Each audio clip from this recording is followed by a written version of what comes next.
Mr. President, I shouldn't need to tell anyone that the National Defense Authorization Act is one of the most important bills we consider each year. Issues may wax and wane in importance in Washington, but national security is and must be a perennial priority. There's never a time when we can afford to put our national defense on the back burner or underfund our nation's military. Unfortunately, that point seems to be lost on the Democrat leader. It's been 5 months since the Senate Armed Services Committee passed the fiscal year 2025 National Defense Authorization Act. 5 months, Mr. President.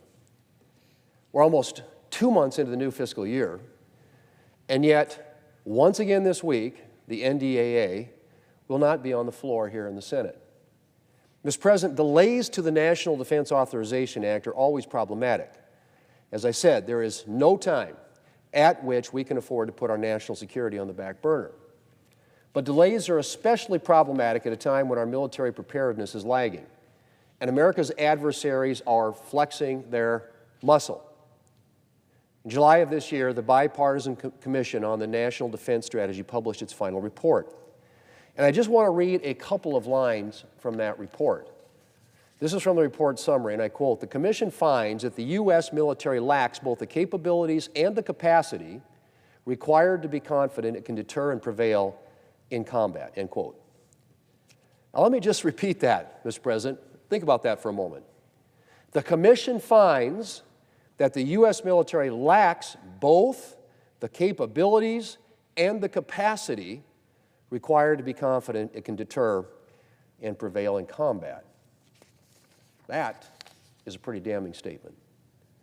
Elsewhere, the Commission notes, and I quote again, "The Commission finds that in many ways, China is outpacing the United States and has largely negated the U.S. military advantage in the Western Pacific through 2 decades of focused military investment.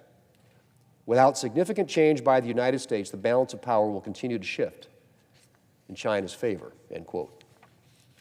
Without significant change by the United States, the balance of power will continue to shift in China's favor. And from the Strategic Posture Commission report in 2023, and I quote again, "Today the United States is on the cusp of having not one, but 2 nuclear peer adversaries, each with ambitions to change the international status quo by force if necessary, a situation which the United States did not anticipate and for which it is not prepared," end quote. A situation which the United States did not anticipate and for which it is not prepared. In other words, Mr. President, we have work to do, a lot of work to do. And that work is being inhibited by the Democrat leader's decision not to prioritize the National Defense Authorization Act and defense spending bills. And needless to say, while the Democrat leader delays, the world isn't getting any safer. China, which has grown increasingly aggressive in the Pacific, is investing heavily in its military and is outpacing our military in modern capabilities like hypersonic missiles. This past week alone, China unveiled a new stealth fighter jet along with other advanced technologies. Russia, meanwhile, continues its war of aggression in Ukraine, most recently with a massive missile attack this weekend on Ukrainian infrastructure. Meanwhile, in the Middle East, Hamas continues to hold hostages it seized in its attack on October 7th of last year, including Americans. And Iran-backed proxies continue to menace both Israel and U.S. assets in the region. Iran has spent decades fomenting unrest in the Middle East, and the news that it intends to increase its military budget by a staggering 200% next year suggests that the country has no plans to abandon its destabilizing activities. Mr. President, I could go on.